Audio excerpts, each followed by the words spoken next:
현재 시간 2시 52분 지나고 있습니다. 전반적인 지수는 재미가 없는데 그 안에서 종목별 장세는 굉장히 치열하게 펼쳐지고 있어요. 그래서 수상한 종목을 통해 고냐 스톱이냐 의견 들어보도록 하겠습니다. 이 시간 류민수 부장과 함께 할게요. 어서 오세요. 안녕하세요. 네, 안녕하십니까. 이렇게 종목별 장세가 좀 심화되면 우리 개인 투자자분들이 좀 대응하기가 지치지 않나요? 어때요? 그 난이도가 좀 많이 계속 올라가는 것 같아요. 그쵸. 그래서 가는 종목, 섹터나 종목들 계속 가고, 근데 또 상당히 또 올라갔기 때문에 신규로 매수하기도 또 부담스러운 부분도 있는 것 같고, 그렇기 때문에 지금 상당히 난이도가 좀 올라가는 상태다. 그 다음에 아주 뚜렷한 또 주도주도 안 보여요. 근데 중심주의 역할들을 하는 섹터는 보이지만 여전히 그런 부분에서 지금 신규 매수자분들은 고민이 있을 수 있겠다. 그리고 중간에 또 파신 분들도 많고 매도하신 분들도 많기 때문에 맞아요. 다시 또 재매수하기에 또 부담스러운 부분. 그렇기 때문에 좀 전반적으로 좀 난이도는 올라갔고 일단은 뭐 우리나라 시장은 아직까지는 계속적으로 박스권 장세로 이제 대응을 하시는 게 지수 자체로는 맞는 것 같고요. 일단은 가는 섹터나 종목 중에서 눌림이나 조정 시의 매수가 지금까지는 아직까지는 좀 더 유효하지 않나 이렇게 생각을 하고 있습니다. 네, 우리 투자자분들을 지치게 하고 있는 그런 시장인데요. 그래서 저희가 류민수 부장님을 아주 꽉 잡고 데려가려고 합니다. 왜 그러냐면요. 이번에도 좋은 성적을 보여주셨기 때문이에요. 보시죠. 지난주에도 2주 연속 100%의 적중률을 보여주셨습니다. 대단하시네요.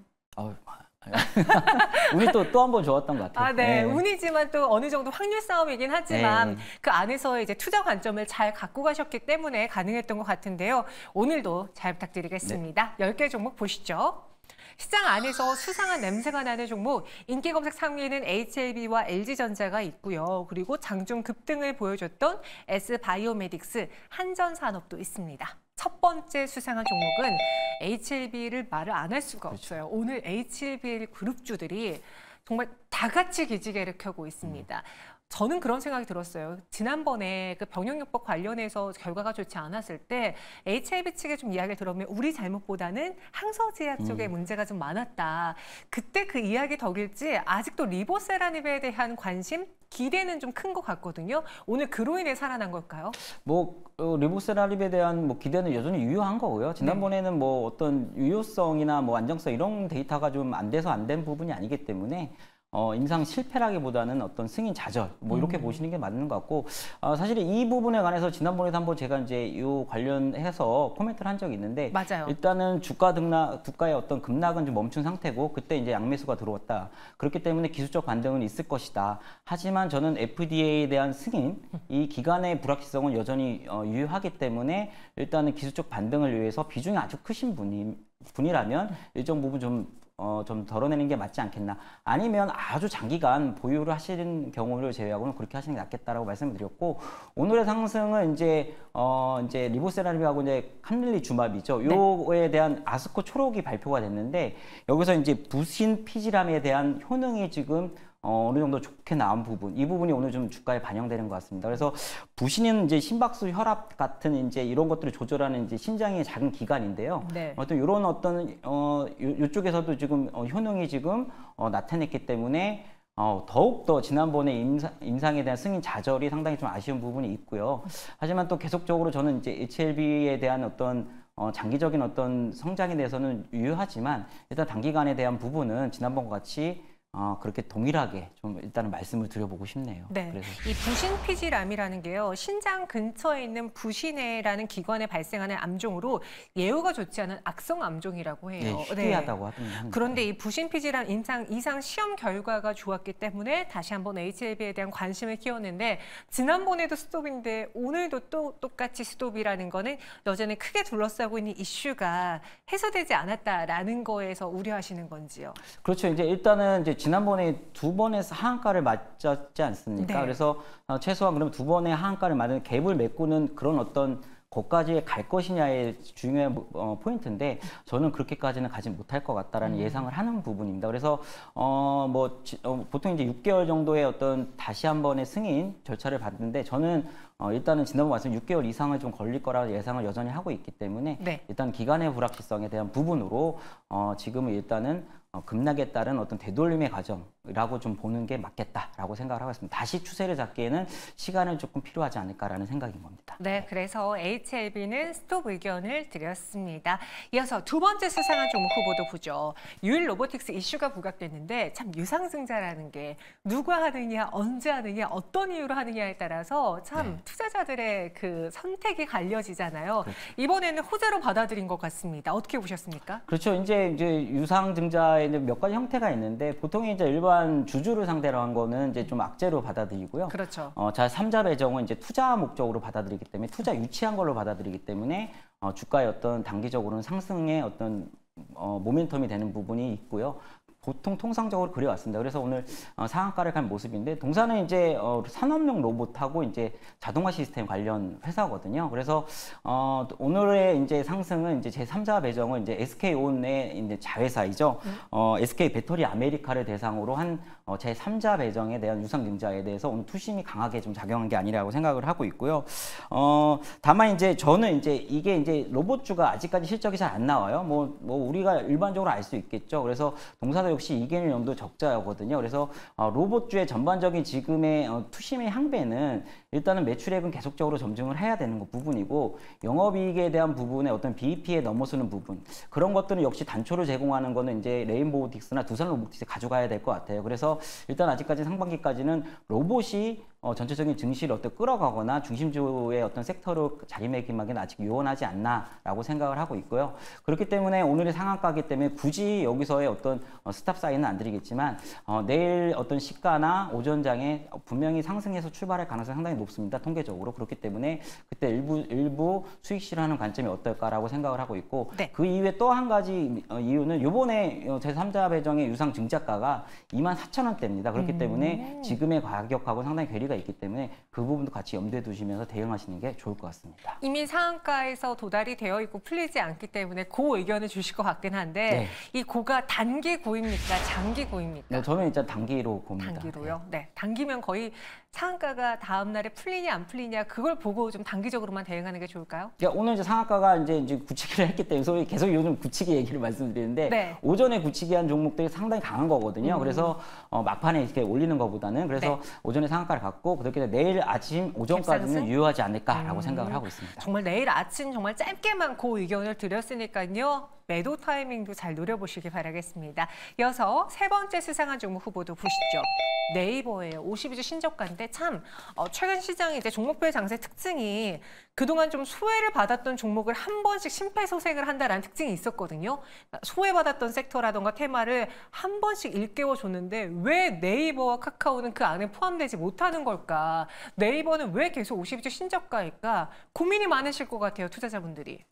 지금은 이제 소위 제가 이제 반전전화라고 말씀을 드리는데 반도체, AI 중심으로 한 반도체와 전력 전선, 그 다음에 그 사이에 좀 에너지 테마가 좀 움직이고 있죠. 그 다음에 화는 이제 화장품을 얘기하는데 이쪽에 어떤 강한 중심은 일단 저는 상반기 정도까지는 일단 유지되는데 점차적으로 그 이후에 그 어떤 소외주의 어떤 순환매에 대한 장세도 어느 정도 염두에 둬야 되겠다는 생각 갖고 있기 때문에요. 네이버를 갖고 계시는 분 상당히 속상하실 거예요. 왜냐면 1분기 실적이 나쁘지 않았거든요. 시장의 예상보다는 좋게 실적이 나왔고 이런 부분은 이제 비용 통제 효과도 좋았고요. 그 다음에 인수한 포시마크 이쪽에서 매출액과 수익성이 지금 올라오고 있거든요. 그래서 네이버를 가진 분들한테는 상당히 지금 주가에 요즘에 또 추가적인 하락 상당히 아쉬운 부분인데 결과적으로 중국의 어떤 플랫폼 업체들의 오는 부분은 매출액 그러니까 광고 매출에선 기여하는 부분이 있어요. 하지만 역시 커머스 쪽에서는 경쟁은 불가피하다. 그러니까 동전의 양면이 다 있는 거고 이거에 궁극적으로 어느 쪽에 더 큰 비중을 차지할 거는 조금 더 시간이 필요하다. 관찰하기까지는 그렇게 생각을 합니다. 주가 상승의 트리거는 결국 이쪽에 인터넷주에 대한 주가상 트리거는 결과적으로 금리 인하입니다. 금리 인하 하나하고 또 하나는 이제 네이버, 특히 네이버죠. 카카오보다 먼저 투자했고 많이 선투자를 했기 때문에 AI 콘텐츠의 실적의 가시화 이런 두 가지 부분에 대한 어떤 트리거가 작용해야지 주가의 추세적인 반등이 상승이 예견된다라고 말씀드리고 싶습니다. 다만 현 자리에서는 보유자분들은 매도를 하기에는 좀 더 아직까지 조금 아쉬운 부분이 있기 때문에 현 자리에서 매도보다는 일단은 관망의 자세를 가지는 게 맞겠다. 다만 이제 신규 매수자분들은 네. 이 부분에 대해서 적극적인 어떤 매수에 제가 의견 개진은 아니라는 것도 말씀을 드려보고 싶어요. 그래서 제가 이제 방송에서 많이 말씀을 드리는데 보통의 경우는 진짜 단기적인 어떤 매도에 대한 얘기를 말씀을 드리고 장기적으로 좀 많이 이제 고전하고 계신 분들은 뭐 이렇게 평균 매입가가 단가가 다 다르지 않습니까? 그렇기 때문에 좀 회사로 통해서 저한테 전화 주시면 제가 어떤 제 의견을 좀 말씀드릴 기회가 있을 것 같습니다. 네, 그러니까 고긴 합니다. 보유자분들의 경우에 현재 구간에서 매도할 타이밍은 아니고 추세를 조금 더 봐야 할 타이밍인데 고가 매수를 의미하느냐 또 그건 아니다. 네. 라는 점에서 여러분 투자 전략에 잘 참고해 보시기 바랄게요. 류민수 부장님입니다. 이어서 다음 수상한 종목 후보 보시죠. S바이오메딕스 장중 급등을 보여주고 있는데 척추 손상 치료제 이야기가 있더라고요.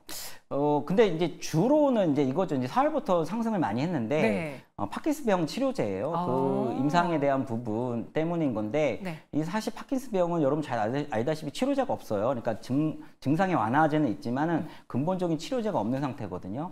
그렇기 때문에 동사가 갖고 있는 파이프라인이니까 줄기세포를 이용하는 거거든요. 그래서 뇌에 한 동전 크기 정도의 어떤 구멍을 내서 그 안에 줄기세포를 이식하는 거예요. 그래서 상당히 지금 곽강받고 있는 건 분명하고 이 S바이오메딕스가 갖고 있는 이 파이프라인이 지금 글로벌적으로 3개 정도 되거든요. 그래서 동사하고 이제 바이오젤이라고 있는데 이 바이오젤의 이제 블루락이 아니 바이엘이죠. 바이엘이 블루락을 이제 이쪽을 이제 파이프랑 갖고 있는 블루락을 인수할 때 8,200억 정도의 53%를 인수를 했거든요. 그러면 그때 기업 가치가 전체적으로 보면은 1조 3천억대예요. 근데 동사가 지금 한 4,800억 정도 됩니다. 오늘 최근에 많이 올랐어도 5천억이 안 되는 수준이죠. 그렇기 때문에 최근에 그런 부분 때문에 계속적으로 올라왔던 거고, 요거에 대한 임상에 대한 결과가 중간 데이터죠. 이번 달 안으로 좀 나온다는 얘기가 있습니다. 그래서 이번 달 안에 예정돼 있기 때문에 그 기대감에 많이 올라왔다 이렇게 보시면 될 것 같아요.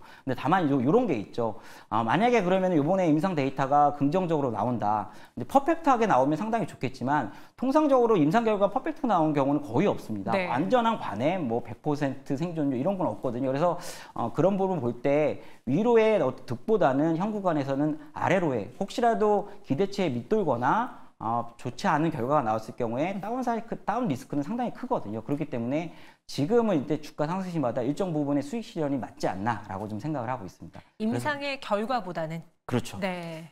임상의 결과가 상당히 아까도 말씀드린 상당히 좋게 나온다, 서프라이징 나온다. 근데 그런 경우 거의 없기 때문에 임상의 결과가 뭐 긍정적이다라고 얘기하더라도 세론으로 받아들일 가능성이 높아요. 왜냐하면 최근에 많이 올라왔기 때문에 네. 그렇기 때문에 저는 지금은 다운 리스크에 대한 부분도 고민을 해야 된다. 결과치에 대해 쉽게 예견할 수 없는 구간이다라고 생각을 하고 있습니다. 그렇기 때문에 일단은 스탑 사인은 드리지만 단기적으로 조금은 더 상승할 수 있다. 그때마다 일단은 수익 실현 관점이다. 이렇게 좀 보시면 될 것 같습니다. S바이오메딕스 최근에 주가 변동이 좀 컸습니다. 그래서 많은 분들이 궁금해하시면서 인기 검색 상위에 올라와 있는데요. 결과보다는 재료로 인한 주가 상승에 우린 초점을 맞추면서 현재는 슬슬 매도 타이밍을 노려보며 스톱 의견 드렸습니다. 마지막 수상한 종목 후보 볼까요?